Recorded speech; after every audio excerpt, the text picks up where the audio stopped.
নবীজি বললেন, শোনো, আজ আপনাদের বলে যাচ্ছি, বাপেরা ভালো করে শুনে নিন। 4 শ্রেণীর মেয়ে ছেলে আপনার আমার বাড়িতে আছে। জান্নাতে যাবে না জাহান্নামায় যাবে, স্বর্গে যাবে না নরকে যাবে, আপনি এখানে বুঝতে পারবেন। শুনে নিন, আল্লাহর নবী মুহাম্মদ সাল্লাল্লাহু আলাইহি সাল্লাম বলেছেন, যে সমস্ত মেয়েদের মধ্যে কমসে কম এই 6টা অভ্যাস থাকবে, ওই মেয়ে ছেলে যত নামাজ পড়ুক, রোজা রাখুক, হজ করুক, যত বোরকা পড়ুক, পর্দা করুক, ওই মেয়ে ছেলে জাহান্নামী। কমসে কম 6টা অভ্যাস। কটা? 6টা অভ্যাস যে মেয়ের মধ্যে থাকবে। আজ আপনাদের করজোড়ে বলে যাচ্ছি, আজ বাড়িতে যাবেন, আপনার মা, বোন, মেয়ে, বউ, এই 4 জনের ভিতরে যদি এই 6টা অভ্যাস যদি আপনি পান, দয়া করে একটু অনুরোধ করবেন, এই 6টা অভ্যাস থেকে যেন তারা দূরে সরে থাকে। কি শুনে নিন, মা বোনেরা ভালো করে শুনে নিন। 1 নাম্বার, নবী বললেন, ওই মেয়ে ছেলে নামাজ পড়ে রোজা রেখে জাহান্নামায় যাবে যে মেয়ে ছেলে স্বামীর সঙ্গে তুই তংকারি করে কথা বলে আর স্বামীর সঙ্গে মেজাজ দিয়ে কথা বলে। আমার ভাষা বুঝতে পারলেন? অনেক মা বোন আছে এখানে, অনেক মা বোন আছে দেখবেন, পাড়ার লোকের সঙ্গে কথা বলে মিষ্টি ভাষায়, আর স্বামীর সঙ্গে যখন কথা বলে দেখবেন মেজাজ দিয়ে কথা বলে। আল্লাহর নবী বলেছেন, ওই মেয়ে ছেলের যত নামাজ পড়ুক, রোজা রাখুক, হজ করুক, ও জাহান্নামী, নরকবাসিনী, জাহান্নামী। 2 নাম্বার, ওই মেয়ে ছেলে জাহান্নামী নারী যে মেয়ে ছেলে স্বামীর দুর্নাম বদনাম অন্য কোনো ব্যক্তির কাছে করে বেড়ায়। অনেক মেয়ে ছেলে আছে দেখবেন, রাগ করবেন না মা বোনরা, বাস্তবটাই বলছি। অনেক মা বোন আছে দেখবেন, যারা 4 ছেলের মা হয়ে গেল, 4 ছেলের মা হয়ে গেছে, আজও পর্যন্ত ক্লাস 9-এ পড়তে যে ছেলেটার সঙ্গে প্রেম করত, আজও তার সঙ্গে ফেসবুক, টুইটার, মেসেঞ্জার, হোয়াটসঅ্যাপ করছে। বাস্তবটাই বললাম, খারাপ সেন্স নেবেন না। 3 নাম্বার হলো, ওই মেয়ে ছেলে নরকবাসিনী, জাহান্নামী, নামাজ পড়ে রোজা রেখে যাবে যে মেয়ে ছেলে স্বামী থাকা সত্ত্বেও অন্য পুরুষের সঙ্গে পরকীয়ায় লিপ্ত হয়। অনেক নারী আছে দেখবেন, স্বামীর সঙ্গে প্রতারণা করে। স্বামী হয়তো কাজের সূত্রে দিল্লি, বোম্বাই, মিরাট, সুরাট, গুজরাট, হায়দ্রাবাদ, আহমেদাবাদ, লখনৌ, বেনারস, আসাম, ত্রিপুরা, মেঘালয়, মণিপুর, ইম্ফল, যোধপুর, জয়পুর, ভাইজাগ, পাটনা, ভুবনেশ্বর থেকে শুরু করে অন্য রাজ্যে, অন্য জেলাতে আছে কাজের সূত্রে। স্বামীর সঙ্গেও ভালো ব্যবহার করে, আবার অন্য পুরুষের সঙ্গে পরকীয়ায় লিপ্ত হয়ে যায়। ওই মেয়ে ছেলে নামাজ পড়লে, রোজা রাখলে, হজ করলে, পর্দা করলে জাহান্নামী। আজ বর্তমান সময়ে আমার কিছু মা বোন বোরকাটাকে ফ্যাশন করে নিয়েছে। ঠিক না ঠিক? বোরকাটাকে ফ্যাশন করে নিয়েছে। মা বোনেরা, কবরে শুতে হবে, আপনি সৃষ্টিকর্তাকে ভয় করুন। চলুন এগিয়ে যাচ্ছি। 4 নাম্বার হলো, ওই মেয়ে ছেলে নামাজ পড়ে রোজা রেখে জাহান্নামায় যাবে যে মেয়ে ছেলে বিনা কারণে স্বামীর বিছানা ছেড়ে দিয়ে অন্য বিছানায় রাত কাটায়। আবার বলছি, যে মেয়ে ছেলে বিনা কারণে স্বামীর বিছানা ছেড়ে দিয়ে অন্য বিছানায় রাত কাটায়। অনেক মা বোন আছে দেখবেন যাদের বয়স 40+, 45, 50, 55 হয়ে গেছে, স্বামীর বয়স 60 বছর, হার্টের রুগী, প্রেশারের রুগী, সুগারের রুগী, কখন মরে কখন বাঁচে, কোথায় থাকে না থাকে স্ত্রীর কোনো খবর রাখে না। স্ত্রী করে কি জানেন? স্ত্রী করে কি, ছোট ছেলের ঘরে থাকে, খাটে ঘুমায়, নাতিটাকে নিয়ে ঘুমায়, আর তাহাজ্জুদের নামাজ পড়ে। আল্লাহর নবী বলছেন, ও তাহাজ্জুদের নামাজ কবুল হবে না। একজন পুরুষ 4 জনকে খুশি করলে জান্নাতি। বাবাজিরা শুনে নিন, রাগ করবেন না কেউ। আপনারা যদি 4 জনকে খুশি করেন, আপনি জান্নাতে যাবেন, স্বর্গে যাবেন। মা বোন বলে যাচ্ছি, মা বোনেরা, 3 জনকে খুশি করলে আপনি জান্নাতি। পুরুষদের বলি, প্রথম 4 জনকে কে? 1 নাম্বার পুরুষ, তুমি তোমার রব সৃষ্টিকর্তাকে খুশি করো। কোরআন মোতাবেক জীবনযাপন করো। 2 নাম্বার পুরুষ, তুমি তোমার নবীকে খুশি করো, নবীর কথা মতো জীবনযাপন করো। 3 নাম্বার পুরুষ, তুমি তোমার জন্মদাতা বাপকে খুশি করো। 3 নাম্বার পুরুষ, তুমি তোমার জন্মদাতা বাপকে খুশি করো। 4 নাম্বার পুরুষ, তুমি তোমার পেটে ধরা মাকে খুশি করো। দুঃখের বিষয় কি জানেন, আমরা শিক্ষিত মানুষ বলে খুব চিৎকার করি, what is the definition of education? Education কাকে বলে? এডুকেশন শব্দটার মধ্যে লুকায়িত E D U C A T I O N. E থেকে ইগারডি, ডি থেকে ডেভেলপমেন্ট, ইউ থেকে ইউনিভার্সাল, সি থেকে ক্যাপাবিলিটি, এ থেকে অ্যাক্টিভ, টি থেকে টলারেন্স, আই থেকে ইন্টেলিজেন্ট, ও থেকে ওবিডিয়েন্স, এন থেকে ন্যাচারাল। এতগুলো গুণে গুণান্বিত বস্তুকে বলা হয় এডুকেশন বা শিক্ষা। যাকে তাকে শিক্ষা বলে না। শিক্ষাটা নেবে কে? শিক্ষাটা নেবে যে, তাকে বলে স্টুডেন্ট। এই বনগা সাব ডিভিশনের ছেলে মেয়েরা শুনে নাও, কি হিন্দু কি মুসলিম, স্টুডেন্ট কাকে বলে? স্টুডেন্ট কাকে বলে? ওই 10টায় গেল 4টেই এলো, আমতলা জামতলা বুড়ির বেলতলা মাছতলা, ইকোপার নিকোপার, চিড়িয়াখানা, ভিক্টোরিয়া, জাদুঘর, তারামণ্ডল, নদীর পার্কে বসে একটু প্রেম নিবেদন করে আর সারা বছর পড়লো না, পরীক্ষার খাতায় টুকলি বা চুরি করলো আর স্যার ধরলো, ছুরি মারলো, তারা কোনোদিন স্টুডেন্ট বলে না। স্টুডেন্ট হতে গেলে কতগুলো গুণ থাকতে হয়। S T U D E N T, এক একটা লেটারের এক একটা গুণাগুণ আছে, তবেই তাকে স্টুডেন্ট বলে। এস থেকে স্টাডি, টি থেকে ট্রুথফুল, সত্যবাদী হতে হবে। এখনকার স্টুডেন্টরা বেশিরভাগ মিথ্যাবাদী, রাগ করবেন না। এখনকার স্টুডেন্টরা বেশিরভাগ মিথ্যাবাদী, ঠিক না বেঠিক?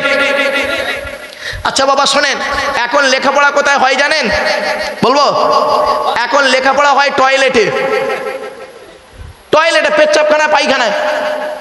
আরে মাধ্যমিক পরীক্ষার সময় আমার স্কুলে সেন্টার পড়ে, আমার স্কুলে সেন্টার পড়ে মাধ্যমিকের, আর আমরা একটা স্কুলে যাই সেন্টার নিতে উচ্চ মাধ্যমিকের। মাধ্যমিক উচ্চ মাধ্যমিকের সেন্টার যখন হয়, দেখবেন যেখানে সেন্টার হয় ওই সেন্টারের টয়লেটগুলোতে গিয়ে দেখবেন কি জেন্টস আর বয় মানে গার্লস টয়লেটগুলোতে, পেচ্ছাপখানা পায়খানাগুলোতে গিয়ে দেখবেন বইয়ের পৃষ্ঠা ছেঁড়া, বই নিয়ে একদম মাইক্রো জেরক্স টুকলি ফেলে রেখে চলে এসছে। ওখানে একটা স্টুডেন্টকে পেশাব ফিরে চলে এলো। ওই ছেলেটা যে চুরি করলো, টুকলি করলো, সে আবার ভালো নাম্বার পেয়ে পাশ করলো, আর 20 বছর পরে একজন শিক্ষিত লোক হয়ে স্টেজে ডায়েসে এসে মাইক ধরে লেকচার দিচ্ছে। তার লেকচার শুনে মানুষ সঠিক পথ পাবে, এটাকে বিশ্বাস করা কিরকম জানেন? কাঁঠালের আমসত্ত্বের মতো। কি বললাম? কাঁঠালের আমসত্ত্বের মতো। এটা মনে রাখবেন। অনুরোধ করে আপনাদের বলে যাচ্ছি, স্টুডেন্ট হতে গেলে কতগুলো গুণ থাকতে হবে। 1 নম্বর এস থেকে স্টাডি, টি থেকে ট্রুথফুল, ইউ থেকে ইউনিটি বা আনকমন, ডি থেকে ডেমোক্রেটিক, ই থেকে এফিসিয়েন্ট, এন থেকে নোবেল, টি থেকে টিপটপ। এতগুলো গুণে গুণান্বিত ব্যক্তি বলা হয় স্টুডেন্ট। শিক্ষাটা দেবে কে? শিক্ষাটা দেবে কে? যিনি দেবেন তাকে বলা হয় teacher. Who is teacher? Teacher হতে গেলে কতগুলো গুণ থাকতে হবে। টিচার মানে এই নয় 10টায় গেল 4টেই এলো, আমতলা জামতলা বুড়ির বেলতলা মাছতলা এইগুলো পার করলো আর মাসের 1 তারিখে মাইনে নিল, এর নাম টিচার বলে না বাপ। টিচার হতে গেলে কতগুলো গুণ থাকতে হয় দেখে নি। টি ই এ সি এইচ ই আর, টি থেকে ট্রেনার, প্রশিক্ষণ প্রাপ্ত হতে হবে তবেই তুমি টিচার। ই থেকে ইগারডি, আগ্রহী হতে হবে তবেই তুমি টিচার। এ থেকে এবিলিটি, দক্ষতা থাকতে হবে তবেই তুমি teacher. Most important letter C, C থেকে ক্যারেক্টার, চরিত্র ঠিক থাকতে হবে তবেই তুমি টিচার। আজ থেকে 30 বছর আগে, আজ থেকে 30 বছর আগে আপনারা বলুন তো দেখি, বয়োজ্যেষ্ঠ লোকেরা বলুন, আজ থেকে 30 বছর আগে টিচার ছাত্রের সম্পর্ক কি ছিল? পিতার পুত্রের ন্যায়। ছাত্রটি শিক্ষককে বাপের মতো ভক্তি করত, শ্রদ্ধা করত, আর শিক্ষক ছাত্রটিকে নিজের পুত্র বলে মনে করত। আর এখন কি হয়েছে শুনবেন, বেশ কিছু জায়গায়, সব জায়গায় নয়, বেশ কিছু জায়গায় টিচার ছাত্রের সম্পর্ক বন্ধু, বিড়ি চেয়ে খায়, খৈনি মলে দেয়, ঠিক না বেঠিক? আজ থেকে 30 বছর আগে, 35 বছর আগে টিচার আর ছাত্রীর সম্পর্ক কি ছিল? পিতার কন্যার ন্যায়। মেয়েটি শিক্ষককে বাপের মতো ভক্তি করত, শ্রদ্ধা করত, আর শিক্ষক ছাত্রীটিকে নিজের কন্যা বলে মনে করত।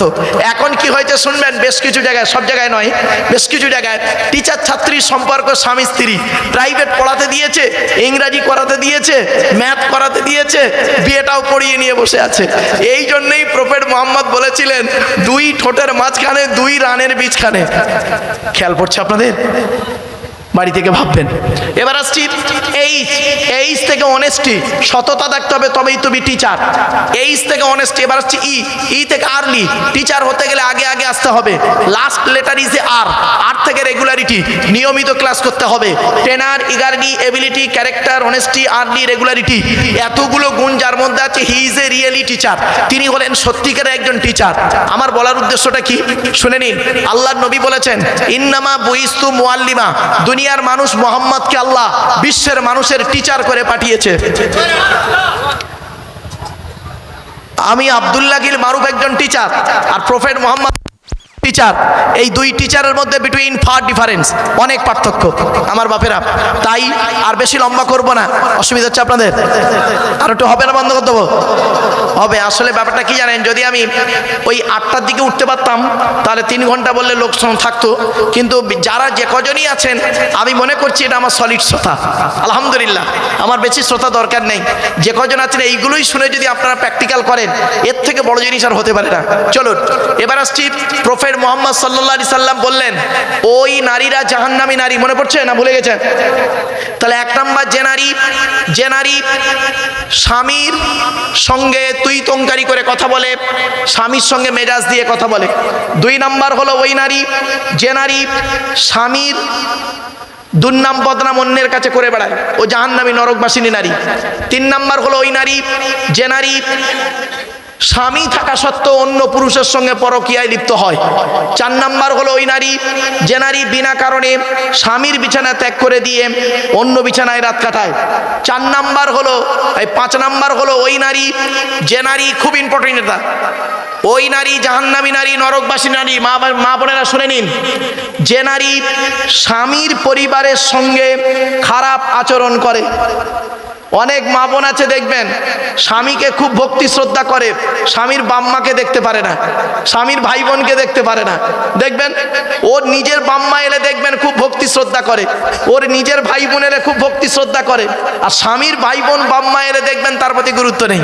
ও নারী যত নামাজ পড়ুক, ধর্মের কাহিনী বলুক আর কাজ করুক, ও নরকবাসিনী জাহান্নামী।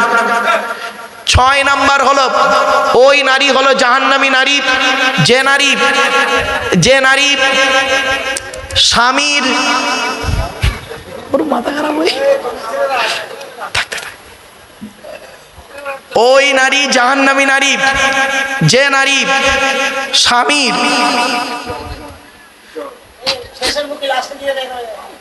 লাস্টে নেবো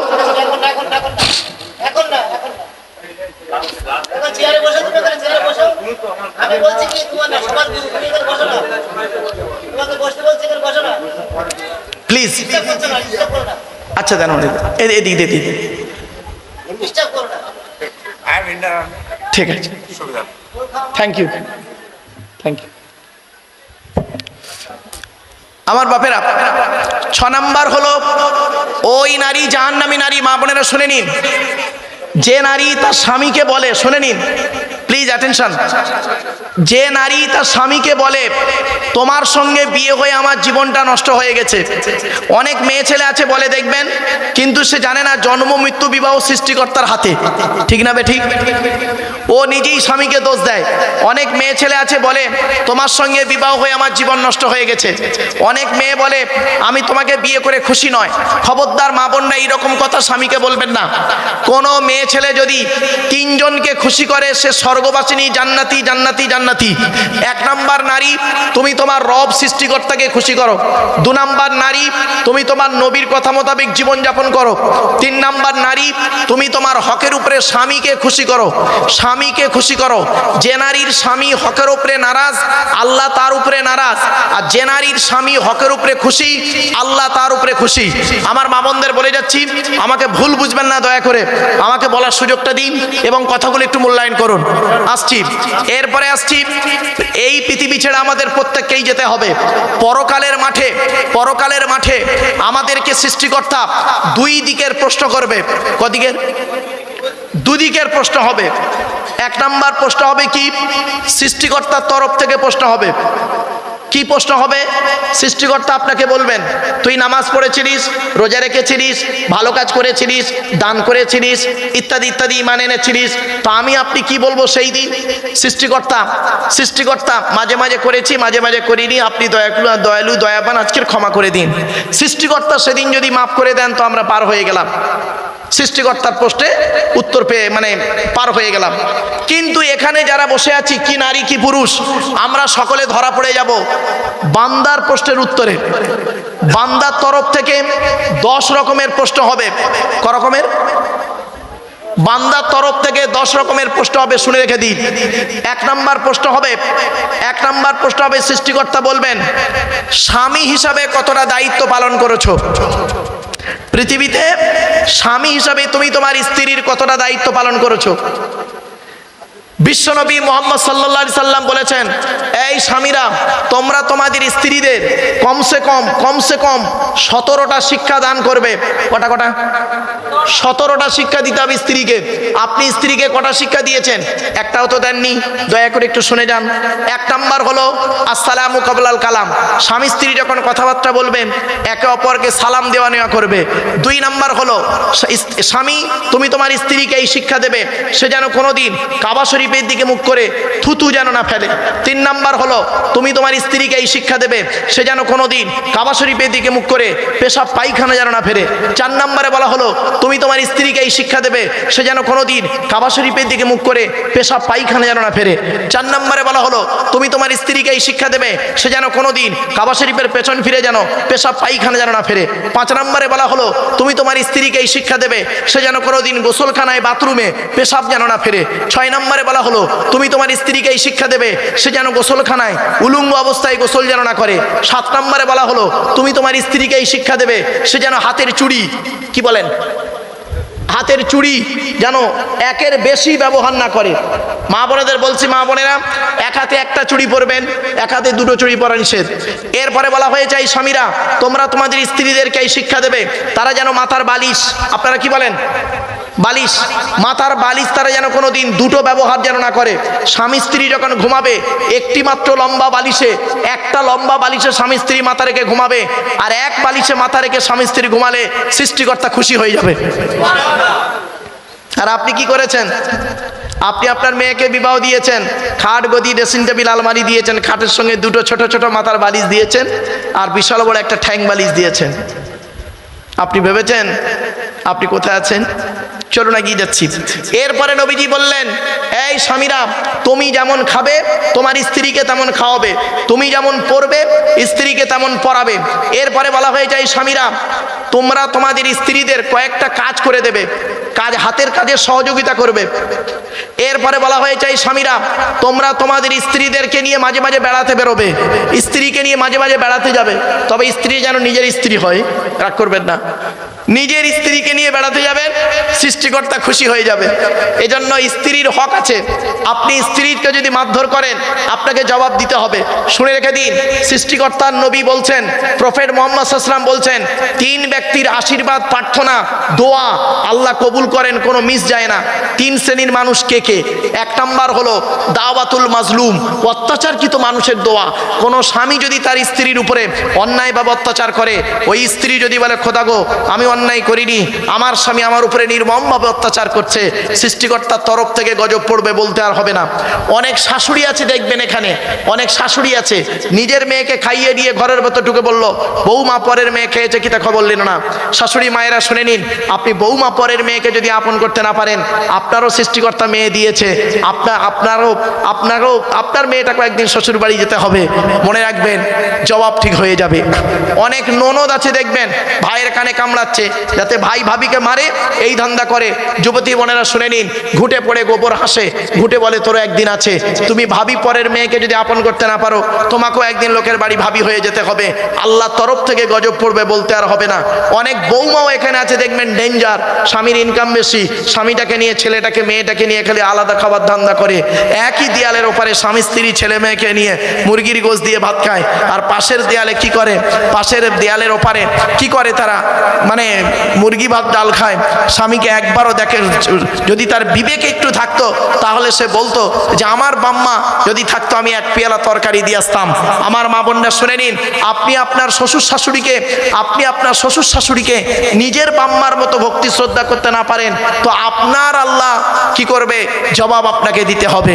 মনে রাখবেন, শুধু তাই নয়, 2 নাম্বার হলো ওয়াদাওয়াতুল মুসাফিরি, মুসাফিরের দোয়া কবুল হয়ে যায়। 3 নাম্বার হলো ওয়াদাওয়াতুল ওয়ালিদি আলা ওয়ালাদিহি, কোনো বাপ আর মা যদি নিজের কলিজার টুকরা সন্তানের জন্য দোয়া চেয়ে যায়, বিদ্যুতের থেকে দ্রুত গতিতে বাম্মার দোয়াটা কবুল হয়ে যায়। আজ আপনাদেরকে আমি অনুরোধ করে বলে যাচ্ছি,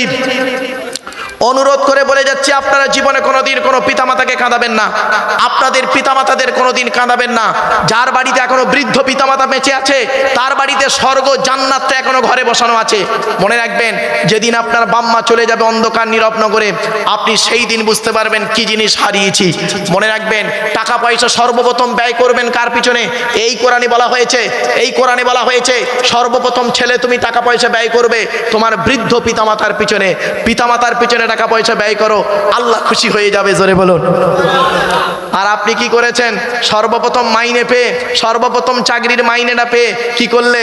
বউয়ের নামে ফিস্ট করে দিলে, আর বউ তার ভাইয়ের নামে নমিনি করে দিল। যে বাপ কষ্ট করে মানুষ করলো, যে মায়ের গহনা বেচে তুমি আজকে এই জায়গায় পৌঁছালে, সেই বাম্মাকে দেখলে না। মনে রেখো, বাপ আর মা যদি চোখের পানি ফেলে তুমি নরকবাসী, জাহান্নামী। এজন্য আপনাদের বলে যাচ্ছি, আল্লাহর নবীদের পরই স্থান হলো বাপ আর মায়ের। এজন্য বাম্মাকে কোনোদিন কাঁদাবেন না। যাদের বাম্মা বেঁচে আছে আজই বাড়িতে গিয়ে যদি ভুল করে থাকেন ক্ষমা চেয়ে নেবেন আর ভালো ব্যবহার করবেন। আর যাদের বাম্মা মারা গেছে তারা কি করবে? নবী মুহাম্মদ সাল্লাল্লাহু আলাইহি ওয়াসাল্লাম বলেছেন, মানজারা কবরা আবাওয়াইহি আও আহাদিহিমা ফি কুল্লি জুমআতিন গুফিরা লাহু ওয়া কুতিবা লাহু বারাআ। নবী বলেন, জুম্মার দিনে যদি কোনো ছেলে তার বাপ আর মায়ের কবরটা জিয়ারত করে, ছেলের দোয়ার উসিলায় বাম্মার কবরটাকে সৃষ্টিকর্তা আলোয় আলোকিত করে দেয়। এজন্য অনেক সময় দেখা যায় কি জানেন, ছেলে মাস্টার, ডাক্তার, ইঞ্জিনিয়ার, প্রফেসর, বাপ আর মাকে বৃদ্ধাশ্রমে রেখে আসবেন না। আমি আপনাদের করজোড়ে নিবেদন করছি, বাম্মাকে কোনোদিন বৃদ্ধাশ্রমে রেখে আসবেন না। বাম্মাকে কাছে রাখবেন, বাম্মার আশীর্বাদ দোয়া নেবেন, দেখবেন বাম্মার দোয়া আল্লাহর দরবারে কবুল হয়ে যায়। শুধু শ্রোতা মণ্ডলী, এতক্ষণ আপনাদের কাছে বিভিন্ন দিক থেকে, বিভিন্ন অ্যাঙ্গেল থেকে কথা বলেছি। 1 নাম্বার হলো, সৃষ্টিকর্তা আপনাকে জিজ্ঞাসা করবে পরকালে স্বামী হিসাবে কতটা দায়িত্ব পালন করেছো। 2 নাম্বার হলো, সৃষ্টিকর্তা আপনাকে খোঁজ নেবে আপনি স্বামী হিসাবে কতটা দায়িত্ব পালন করেছেন, পিতা হিসাবে কতটা দায়িত্ব পালন করেছেন। এজন্য আমি আপনাদের করজোড়ে নিবেদন করছি, আপনারা ছেলে মেয়েদেরকে সুশিক্ষায় শিক্ষিত করবেন। ছেলেদেরকে যেমন মাধ্যমিক, উচ্চ মাধ্যমিক, বিএ পাস, এমএ পাস, আলেম, হাফেজ, মাস্টার, ডাক্তার, ইঞ্জিনিয়ার, প্রফেসর করাচ্ছেন, সাথে সাথে মেয়েদেরকেও মাধ্যমিক, উচ্চ মাধ্যমিক, BA pass, MA pass, আলেমা, হাফেজা, master, doctor, engineer, professor করাবেন। কারণ কি জানেন, ইংরেজিতে একটা কথা আছে, 1 mother's is equal to 100 teachers. একটা মা হলো 100 জন শিক্ষকের সমতুল্য। ঠিক না বেঠিক? একজন পুরুষ শিক্ষিত হলে কেবল সে নিজেই শিক্ষিত হয়, একজন নারী শিক্ষিত হলে গোটা পরিবারটা শিক্ষিত হয়। এজন্য আমি আপনাদেরকে বলে যাচ্ছি, কি হিন্দু কি মুসলিম, আমি করজোড়ে নিবেদন করছি, হিন্দু মুসলিম ভাই বোনেদেরকে অনুরোধ করে বলছি, আপনারা জীবনে কোনোদিন মেয়েদেরকে 18 বছরের আগে বিবাহ দেবেন না। 18 বছরের আগে বিবাহ দেবেন না। মনে রাখবেন, অ্যাকর্ডিং টু ইন্ডিয়ান ল, অনুরোধ করে আপনাদের বলে যাচ্ছি, আপনার মেয়েটাকে লেখাপড়া শেখান। মনে রাখবেন, 10টা কুপুত্র সন্তানের থেকে একটা সুকন্যা সন্তানই যথেষ্ট। ঠিক না বেটি? 10টা কুপুত্র সন্তানের থেকে একটা সুকন্যা সন্তান যথেষ্ট। আপনি নারী কন্যা সন্তান হলে মুখ বেঁকে যায়। আপনি কি জানেন সৃষ্টিকর্তা কি করেন? সৃষ্টিকর্তা বলছেন, আমি যেখানে ভালোবাসি আকাশ থেকে বাড়ি বর্ষণ করি। 2 নাম্বার, আমি যে ব্যক্তিকে ভালোবাসি তার বাড়িতে কন্যা সন্তান দান করি। মনে রাখবেন, যাদের বাড়িতে কন্যা সন্তান আছে তারা কত বড় ভাগ্যবান। এজন্য কন্যা সন্তান হলো সৃষ্টিকর্তার দেওয়া একটা নিয়ামত। আমরা কন্যা সন্তান হলে মুখটাকে বাঁকিয়ে দিই।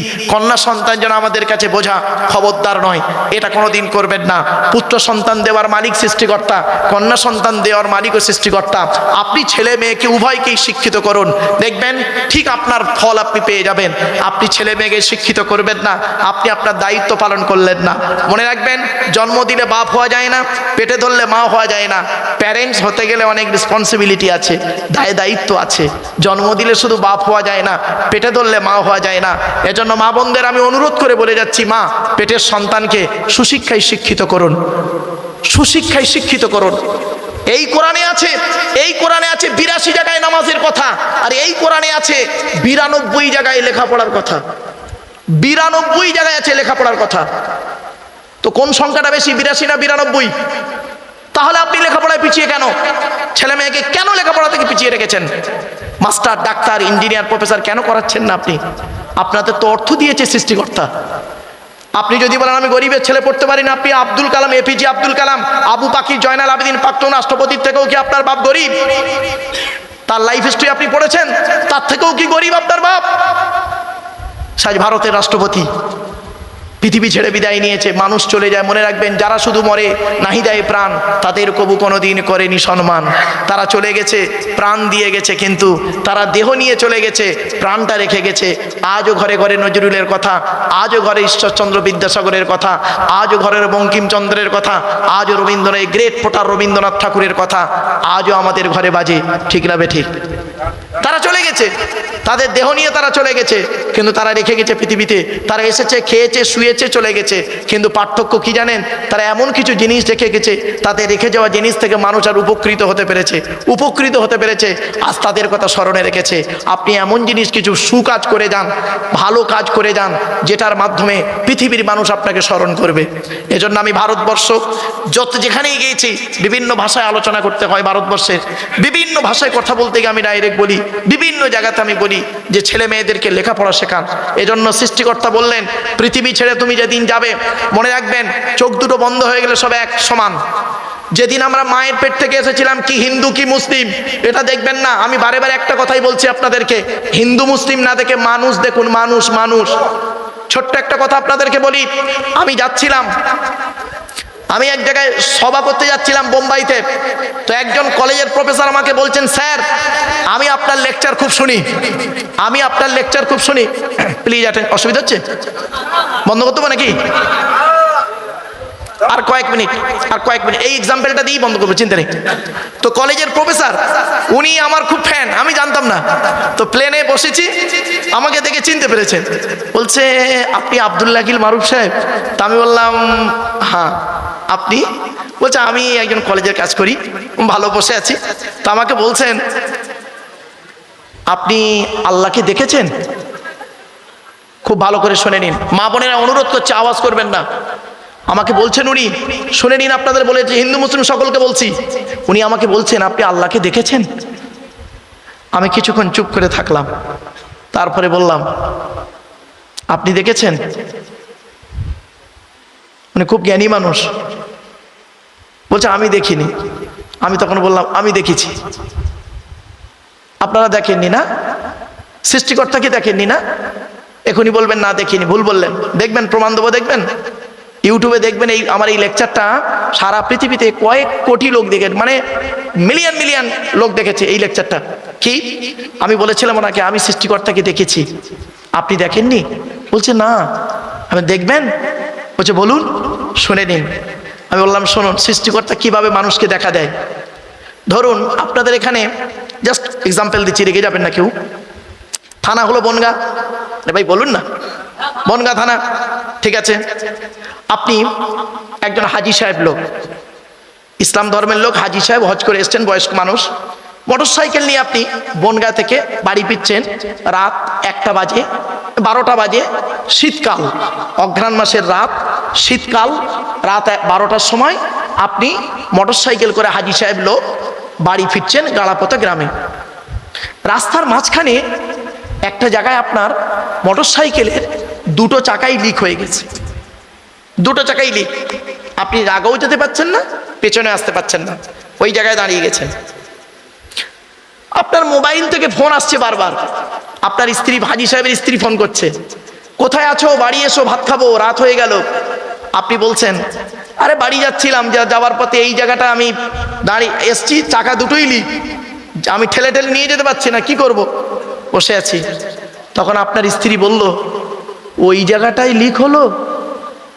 ওই জায়গায় তো 4 দিন আগে 6টা মার্ডার হয়েছে। একে তো ভয় ছিল আপনার গভীর রাতে, আর যেই বলেছে 6টা মার্ডার হয়েছে, আরো ভয় আপনার অন্তরটা কাঁপছে। ঠিক না বেঠিক? আর একটা কথা আপনাদের বলি বাবু, রাগ করবেন না কেউ, আপনারা যখন কোনো জায়গায় একা যাবেন, এই ফাঁকা রাস্তায় অন্ধকারে যখন একা যাবেন, জীবনে তখন ভালো ভালো জিনিসগুলো আপনার মনের মধ্যে ভাসবে না। কোথায় কে মরেছে সেই সব কথাগুলো আপনার চোখের মধ্যে ভাসবে। ঠিক না বেঠিক? এটা ন্যাচারালি। এবারে আপনার তখন মনটা আরো ভয় খেয়ে যাচ্ছেন। কি বলবেন? আরো ভয় খেয়ে গেছেন আপনি। একে আমি একা, আবার 6টা মার্ডার হয়েছে এই জায়গায়, ইত্যাদি টেনশন করছেন, খুব টেনশন। এমন তো অবস্থায় আপনার মোবাইলটাও সুইচ অফ হয়ে গেছে। আপনার মোবাইলটা কি হয়েছে? ব্যাটারি শেষ, সুইচ অফ। আপনার বাড়ির লোক কি মনে করবে? 7 নম্বর, মানে 6টা হয়েছে, উনি 7 নম্বর। জাস্ট এটা স্বাভাবিক, হায় হায় করে কাঁদছে। আপনি কিন্তু টেনশনে আছেন, বাড়ির লোক কিন্তু কাঁদছে, সব ছেলে মেয়ে নাতি পুতি সব কাঁদছে। শুনে নিন সৃষ্টিকর্তা কিভাবে দেখা দেয়। এমন তো অবস্থায় হয়েছে কি, বনগাঁ থানার ওসি, উনি ওই জায়গা যেহেতু ট্রেডমার্ক জায়গা, উনি পুলিশ গাড়ি নিয়ে 4টে সিভিককে নিয়ে, 2টো সিভিককে নিয়ে, 2টো কনস্টেবলকে নিয়ে পাহারা দিচ্ছিল। দেখছেন, দূর থেকে দেখছে যে যেখানেই 6টা মার্ডার হয়েছে 4 দিন আগে, ওই জায়গায় একজন বয়স্ক লোক মোটর সাইকেল নিয়ে দাঁড়িয়ে আছে। তখন ওসি ড্রাইভারকে বলছে, এই তাতে চল চল চল চল চল, ধর, ওখানে দাঁড়িয়ে কেন?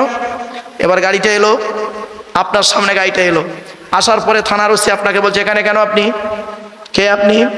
কোথায় বাড়ি? এখানে কেন এত রাতে? বলছে, আপনি কি বলবেন?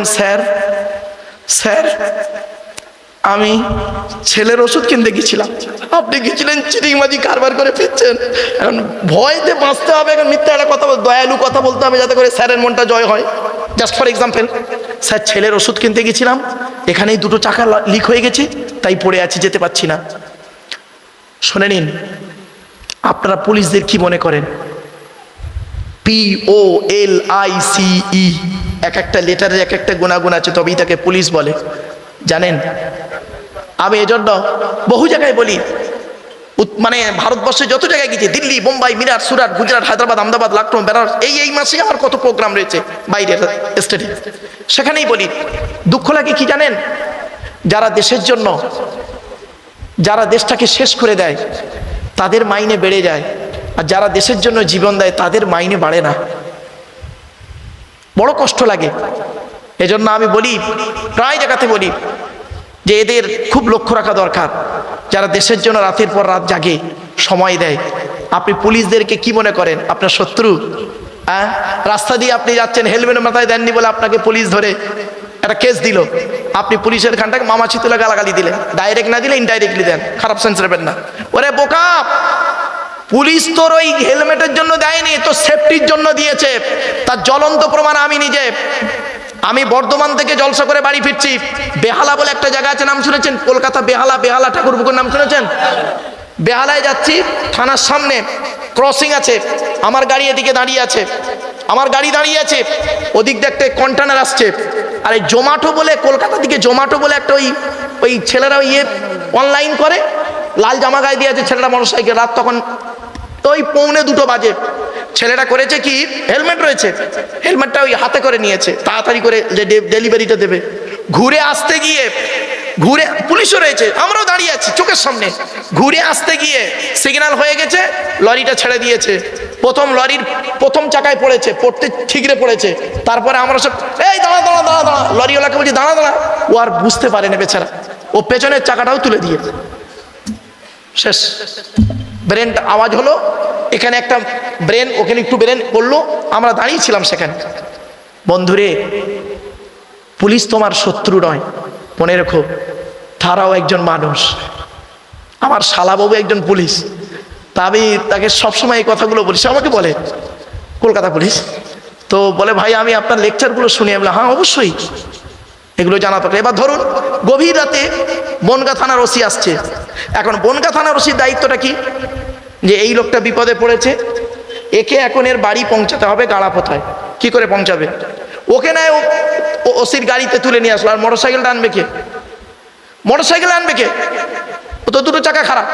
এমন তো অবস্থায় ধরুন হঠাৎ গাড়াপোতার দিক থেকে একটা হাতি গাড়ি সবজি নিয়ে বনগাঁ বাজারে যাচ্ছিল, জাস্ট ফর এক্সাম্পল যাচ্ছে, থানার ওসি দাঁড় করালো, পুলিশ গাড়ি দাঁড়িয়েছে, আর সাথে ওই যেখানে মার্ডার হয়েছে যে হাতি গাড়ি চালাচ্ছিল সেও দেখছে, সর্বনাশ, আমার কপাল খারাপ। ওকে এবার দাঁড় করিয়ে চাই, দাঁড়া এদিকে, ড্রাইভারটাকে এদিকে। ড্রাইভারটা বলছে, sir sir sir sir sir sir আমার গাড়ি নয়, অমুক বসের গাড়ি। বাস্তব বলছে, ও বাঁচার জন্য এইসব কথা বলে। তখন থানার ওসি বলছে, সেও তো মানুষ, তোকে বলেছি কার গাড়ি, তোকে তো আমি ডেকেছি, এদিকে কোথায় যাবি? স্যার বনগাঁ বাজারে যাব। কি আছে? স্যার সবজি আছে। এক কাজ কর, সবজিটা নামা।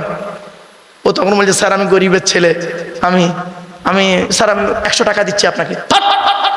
টাকা চাইছি তো, যারা বলছি শোন, sir sir sir sir sir sir সবজি শোনেন, একজন প্রফেসরের সঙ্গে কথা হচ্ছে আমার। সবজিগুলো নামালো। থানার ওসি বলছে, এই গাড়িটা তোল, এই মোটরসাইকেলটা তোর গাড়িটা তোল। ও আরো ভয় খেয়ে গেছে, এবার আমার শেষ। শোন, তোকে যেটা বলছি শোন। 4 জন সিভিককে বললো, তোমরা দাঁড়াও, এই সবজিটা গাড় দাও, আমি আসছি। আজি সাহেবকে বললো, আপনি আমার গাড়িতে উঠুন। আজি সাহেবকে আপনার ওসির গাড়িতে তুললো, আর মোটর সাইকেলটাকে হাতি গাড়িতে বললো, এদিকে আয়, তুই কিছুক্ষণ একটু পরে আসবি, আমার পিছু পিছু আয়, আমার পিছু পিছু আয়। সে গাড়ি নিয়ে আসছে, এসে গাড়াপোতায় হাজি সাহেবের বাড়ির সামনে গাড়িটাও নামিয়ে দিল, হাজি সাহেবকে নামিয়ে দিল, দিয়ে বলল, যান আপনি বাড়ি যান, আমি আসছি। ওসি বনগাঁ থানায় অফিসে চলে গেল রাত 3টের সময়, আর হাতি গাড়িকে বলল, যা তুই সবজিটা নিয়ে বনগাঁয় চলে যা। কি বুঝলেন এই এক্সাম্পলটার মাধ্যমে বলুন? আপনি বিপদে পড়েছিলেন হাজি সাহেব, গভীর রাতে, রাত 1টার সময়, 2টো চাকা লিক হয়ে গেছিল, মোবাইল অফ হয়ে গেছিল, বাড়ির লোক কাঁদছিল। সৃষ্টিকর্তা বলে একজন আছে, সে বলছে এই সময় ও বিপদে পড়েছে, আমাকে ডাকছে, এক কাজ কর, থানার ওসিকে ঠিক ওই টাইমেই পাঠিয়ে দে। তারপরে থানার ওসিকে তো পাঠালে হবে না শুধু, আর ওর মোটর সাইকেলটা তো নিয়ে যেতে হবে। উল্টো দিক থেকে গাড়িটাও পাঠিয়ে এলো, ঠিক টাইমে এসে হাজির হলো। টাইমিংটার জন্য সৃষ্টিকর্তা, টাইমিংটার জন্য ওই সময় সৃষ্টিকর্তা কুদরতি ক্ষমতায় হাজির হয়েছিলেন। তুমি সৃষ্টিকর্তাকে চিনতেই পারোনি। ঠিক ঠিক বলো, সৃষ্টিকর্তা এইভাবে মানুষের কাছে হাজির হয়, তুমি চিনতে পারোনি, তুমি চিনতে পারোনি। শুধু আরেকটা এক্সাম্পল দিচ্ছি, চমকে যাবেন। ওই প্রফেসরকে আরেকটা দিচ্ছিলাম, প্রফেসর বলছে, জাস্ট আমার জীবনে একটা জিনিস শিখলাম, আমি কলেজে ক্লাস করতে গিয়ে অন্তত বলতে পারবো, আরেকটা এক্সাম্পল দিন। বললাম, শুনবেন? আরেকটা দেবো আপনাদের, জাস্ট এক্সাম্পল। ধরুন এখনই একজন লোকের স্ত্রীর পেটে বাচ্চা, জাস্ট ফর এক্সাম্পল, কি হিন্দু কি মুসলিম, একজন লোকের স্ত্রীর পেটে বাচ্চা প্রসব বেদনায় ছটফট করছে, সঙ্গে সঙ্গে বনগাঁয় নিয়ে গেছে। এখনই ধরুন এই 1টা বাজে, তো বনগাঁয় নিয়ে গেছে হসপিটাল, নার্সিংহোমের ডাক্তার বলেছে এক্ষুনি 2 লাখ টাকা লাগবে, নিয়ে যা, 2 লাখ টাকা নিয়ে আয়, তবে তোর বউ বাঁচবে, নইলে মরে যাবে। আপনি করেছেন কি? আপনি কি করছেন? ফোন করছেন রাত 1টার সময়, যত আত্মীয়দের ফোন করেছেন সব তুলেছে ফোন। হ্যালো, কে বলছো? হ্যাঁ অমুক বলছি। যেই টাকার কথা বলেন, হ্যাঁ কথা বুঝতে পারছি না, কেটে দিল। টাকার কথা শুনেই সরে পড়লো। আপনার সারা রাত মন খারাপ, শুনে নিন সৃষ্টিকর্তা কিভাবে দেখা দেয় মানুষকে। সারা রাত মন খারাপ, সকালবেলা এসে ওখানে একটা চায়ের দোকান ছিল গাঁড়াপোতাতে, চায়ের দোকানে চুপ করে বসে আছেন, মনটা খারাপ। আপনারা একজন হিন্দু বন্ধু, বাল্যকালে প্রাইমারি স্কুলে পড়তেন, হিন্দু বন্ধুটা সে চা খেতে এসছে সকালবেলা, এসে বলছে, কিরে আব্দুল গফফার, তোর মনটা খারাপ কেন রে? আর ভাই বলিস নি, তোর বৌদি নার্সিংহোমে ভর্তি রে, 2 লাখ টাকা খরচা, জানিস?